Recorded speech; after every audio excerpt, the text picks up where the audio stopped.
შეგიძლიათ, აი თქვენთვისაც ალბათ ცხადია ხო კონტრასტი და დარწმუნებული ვარ სასამართლო პროცესებიც არის განსხვავებული, როდესაც არ არსებობს პოლიტიკური ინტერესი და როდესაც არსებობს ცხადად ეს პოლიტიკური ინტერესი. ხო, აი რა არის ეს სხვაობა, რა აჩენს თქვენთვის? Შემიძლია გითხრათ დანამდვილებით ფაქტი. 2024 წლის 4 დეკემბერს გამოცხადდა ზვია ცეცხლაძის საცხოვრებელ სახლში, როდესაც ჩემთვის ცნობილი გახდა, რომ მისი საცხოვრებელი სახლის შხრეკა მიმდინარეობდა. Წარუადგინე საგამოძიებო ორგანოს თანამშრომლებს წარუდგინე ორდერი და სამსახურებრივი მოწმობა, რაც პროცესუალურად სავალდებულო პირობას ქმნიდა, რომ მომხდარიყო მიმდინარე საგამოძიებო მოქმედებაზე ჩემი დასწრება. ძალიან კატეგორიული უარი მივიღე ამასთან დაკავშირებით, მითხრა საგამოძიებო ორგანოს კონკრეტულმა თანამშრომელმა, რომ დაწყებულ საგამოძიებო მოქმედებაში ვეღარ ჩამხთავდა, რაც აბსოლუტურად დაუსაბუთებელი იყო მიმაჩნია და შესაბამისად, როდესაც დასრულდა ზვია ცეცხლაძის საცხოვრებელი სახლის შხრეკა, ზვია ცეცხლაძის განმარტებით, მისი სახლიდან იქნა ისეთი ნივთები ამოღებული, რომელი ნივთებიც მას არ ეკუთვნოდა და შესაბამისად, ბუნებრივია, ლოგიკურია ჩდება კითხვა, რომ მის სახლში ისეთი ნივთები იქნა განთავსებული, რომელი ნივთებიც პირადად მისი არ იყო.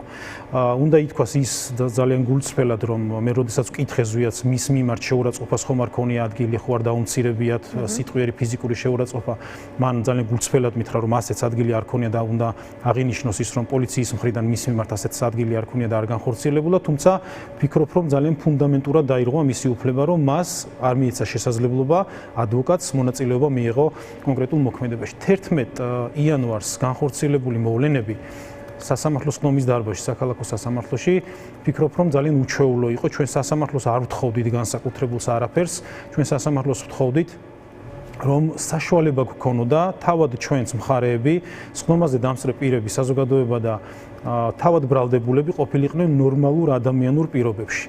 ძალიან მარტივად ვთხოვეთ განცხადების სახით, შუამდგომლობის სახით სასამართლოს და ვთხოვეთ, რომ მოეცა საშუალება სხვა დარბაზში, სადაც უფრო ადამიანურად შეგვეძლო გვემუშავა, ჯანსაღი სამუშაო პირობები ყოფილიყო და არა მარტო სამუშაო, ყოფის ნორმალური პირობები ყოფილიყო, გადავსულიყავით სხვა დარბაზში და გაგვაგრძელებინა მუშაობა. ხდომის მიმდინარეობისას რამდენიმე ბრალდებულმა 21 წელს მიუღწეველმა პირებმა სასამართლოს თხოვნით მიმართეს და შეიძლება ამ თხოვნას ხვეწნაც დავარქვათ. ძალიან გულწრფელად უნდა ვთქვა და თხოვეს, რომ ფიზიკურად არც დაჯდომის საშუალება ქონათ მათ, არც სუნთქვის საშუალება და ერთ-ერთი მათგანი გახდათ ცუდად. იქნა გამოძახებული სასწრაფო სამედიცინო დახმარების ჯგუფი და სწორედ ამ სასწრაფო სამედიცინო დახმარების ჯგუფის მიერ მოხდა ცნობის წარდგენა, სადაც იყო მითითებული, რომ უჟანგბადობამ გამოიწვია ამ 21 წელს მიუღწეველი პირის ჯანმრთელობის მდგომარეობის გაუარესება.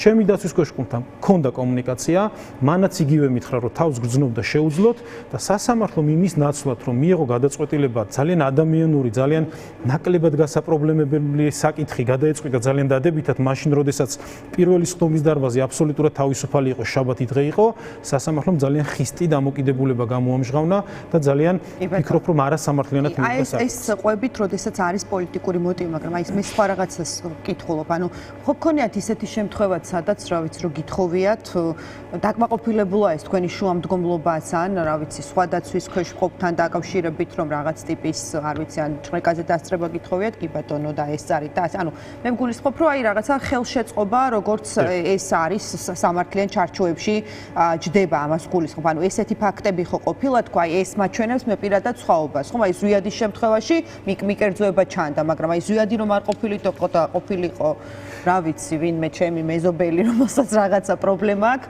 იმ შემთხვევაში რაღაცა სხვანაირი გამოცდილება თუ გქონიათ, თქვა, ამას ვკითხულობ. გაგიდასტურებ და გეტყვით, რომ 19 წლიანი პრაქტიკის მანძილზე შემთხვევა, რა დროსაც ჩხრეკაზე მისულ ადვოკატს პირადად მე წინააღმდეგობა შემქმნია და ჩხრეკას ვერ დავსწრები ვარ, არ მქონია ასეთი პრაქტიკაში. არც ის მქონია პრაქტიკაში, რომ მოსამართლემ სახელს და გვარსაც დავასახელე ბატონმა ირაკლი ხუსკივაძემ ადვოკატთა ასოციაციის ეთიკის კომისიას მიმართა და თქვა, რომ ადვოკატმა დავით ჭიკაიძემ დაარღვიაო კონკრეტული წესი. ესეც ჩემთვის ძალიან უჩვეულოა. ზვიადი მიიჩნევს, რომ მისი საქმე, მისი შეხედულებებიდან გამომდინარე გაცდა სამართლებრივ ჩარჩოებს და შესაბამისად ეს სამართლებრივი ჩარჩოების მიღმა უკვე პოლიტიკური სივრცე დარჩა, ესე ფიქრობს ზვიადი და ჩვენც როგორც უფლებადამცველები აშკარად ხედავთ სისხლის სამართლის საქმის წარმოების პროცესში უჩვეულო მოვლენებს, რომელიც ბუნებრივია კითხვებს ბადებს.